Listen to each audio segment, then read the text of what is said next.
Statement, ये statement क्या कह दिया है कि two numbers are in the ratio 5:6 if 8 is subtracted from each of the number the ratio becomes 4:5. Find the numbers. तो dear students, यहाँ पे क्या दिए हमें, दो नंबर दिए हैं, टू नंबर्स जिनकी रेशो 5:6 है.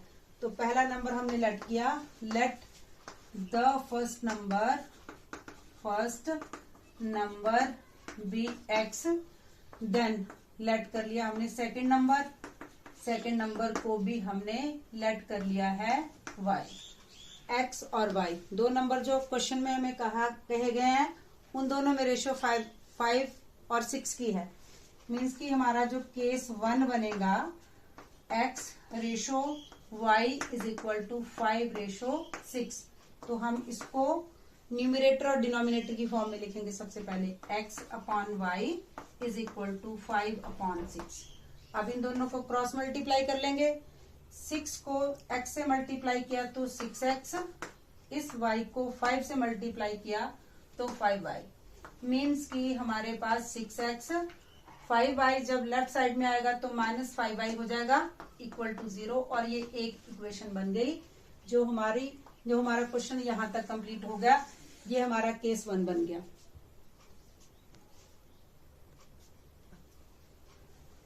Next part of the question, उसमें नेक्स्ट पार्ट में क्या कहा गया कि if 8 is subtracted from each of the number, जो नंबर हमने दो लेट किए हैं, सपोज किए हैं x और y, यदि इन दोनों नंबर में से 8 को, x में से भी 8 को माइनस कर दें, y में से भी 8 को माइनस कर दें, तो इन दोनों नंबर की रेशो 4:5 हो जाएगी, 4:5 हो जाएगी. तो केस नंबर 2 हमारा कैसे बनेगा, पहला नंबर है हमारा x, और x में से कितना माइनस किया, 8, और y में से भी y -8 माइनस कर दिया. तो अब इन दोनों नंबर की जो रेशो है, एक नंबर ये है, दूसरा नंबर ये है, इन दोनों की रेशो कैसे बनी है, 4:5, 4/5. अब इसको फिर से हम सिंप्लीफाई करेंगे बाय क्रॉस मल्टीप्लीकेशन. ये 5 किससे मल्टीप्लाई होगा, x -8 से. 5 को मल्टीप्लाई किया x -8 से, और 4 को मल्टीप्लाई करेंगे y -8 से. ठीक है. ओके स्टूडेंट्स, इतना समझ आ गया, बिल्कुल अच्छी तरह से समझ आ गया ना.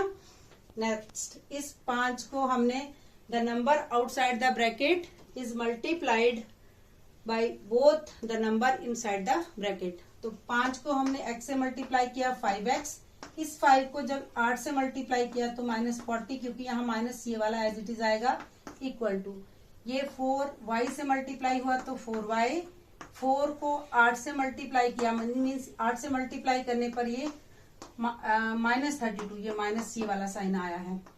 5x लेफ्ट साइड में एज इट इज रहेगा, और 4y जब लेफ्ट साइड में आएगा तो ये +4y है तो -4y हो जाएगा. राइट साइड में -32 को हम एज इट इज लिखेंगे, और -40 को भी जब हम राइट साइड में लेंगे तो ये +40 हो गया. अब हमारी इक्वेशन बन गई है 5x -4y is equal to 40 में से 32 को माइनस करते हैं तो 8 आता है, और ये इक्वेशन नंबर 2. अब इक्वेशन नंबर 1 हमारी आई थी केस नंबर 1 से, और ये इक्वेशन नंबर 2, इन दोनों इक्वेशन को हम एलिमिनेशन मेथड से सॉल्व करके x और y के लिए वैल्यू को फाइंड करेंगे. तो इक्वेशन नंबर 1 है हमारी 6x - 5y is equal to 0. ये इक्वेशन 1 है, और ये 2. तो एलिमिनेशन मेथड में हम क्या करते हैं कि या तो हम x के कोफिशिएंट को इक्वल कर देते हैं, या फिर हम y के कोफिशिएंट को इक्वल कर देते हैं. ओके. तो x के कोफिशिएंट को इक्वल करने के लिए इस 6 से हमने इस इक्वेशन नंबर 2 को मल्टीप्लाई कर दिया. 6 को पूरी इक्वेशन से मल्टीप्लाई करना है, कहाँ तक, पहले 5x से, फिर 4y से, फिर 8 से. देन इस 5 से हमें इक्वेशन नंबर 2 को मल्टीप्लाई करना है, तो इसको भी हम इस तरह से ब्रैकेट में डाल के लिखेंगे. इस 5 से इस 6 को मल्टीप्लाई करेंगे, इस 5 से इस 5 को, और 0 से. तो इक्वेशन नंबर 2 को सिंप्लीफाई करके कितना आया, 6 × 5 30x. इस 6 को इस 4 से मल्टीप्लाई किया -24y, इस 6 से इस 8 को मल्टीप्लाई किया तो 6 8 are 48। देन इस 5 से इस 6 को मल्टीप्लाई किया तो 30x, इस 5 से जब इस -5y को मल्टीप्लाई किया तो -25y, और 5 को 0 से मल्टीप्लाई किया तो 0 आ गया। अब x के दोनों कोफिशिएंट सेम हो गए और x के दोनों कोफिशिएंट सेम हो गए और इन दोनों का सेम साइन मीन्स कि दोनों पॉजिटिव में है। तो हमने ऊपर वाली ये जो इक्वेशन है, इस इक्वेशन से नीचे वाली इक्वेशन को सब्ट्रैक्ट करना है। तो जो इक्वेशन हमने बिलो दिस गिवन इक्वेशन हमने रखा है उसके साइन बदलेंगे। +30 है तो माइनस हो जाएगा। जब भी हमें सब्ट्रैक्ट करना होता है तभी हम नीचे वाली इक्वेशन के साइन बदलते हैं, अदरवाइज साइन को नहीं बदलेंगे, उनको एज इट इज रहने देंगे। +30 था, 30x है तो माइनस हो गया, -25 का प्लस हो जाएगा और 0 के नीचे कोई साइन नहीं आता। 0 के साथ ना तो प्लस आता है ना माइनस आता है। ओके, तो ये +30 और -30 कैंसिल आउट कर दिया। यहाँ हमारा -24y है और यहाँ +25y है, तो 25 में से 24 को माइनस करेंगे तो y, और 48 में से को दोनों को ऐड करो या सब्ट्रैक्ट करो, क्योंकि 0 के साथ तो कोई साइन नहीं आता है, तो इसीलिए ये 48 एज इट इज आ गया। तो पहला नंबर हमारे पास जो हमने स्टार्टिंग में सपोज किया था, फर्स्ट x और सेकंड y, और सेकंड नंबर आ चुका है। अब इस 48 को आप इक्वेशन नंबर 1 या फिर 2 किसी में भी लगा दो, तो इक्वेशन नंबर 1 हमारी ये है।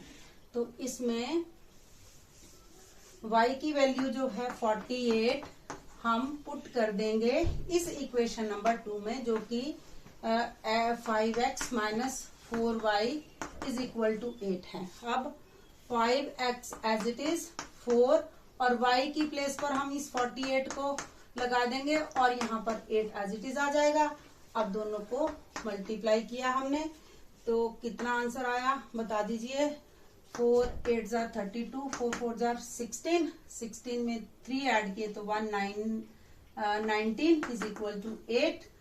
अब -192 को हम जब राइट साइड ले गए तो ये +192 हो गया। 5x इज इक्वल टू, दोनों को ऐड किया तो 200, और 5x में 5 को 200 से 5 से 200 को डिवाइड किया, जब इन दोनों को कैंसिल आउट किया तो x इज इक्वल टू 40।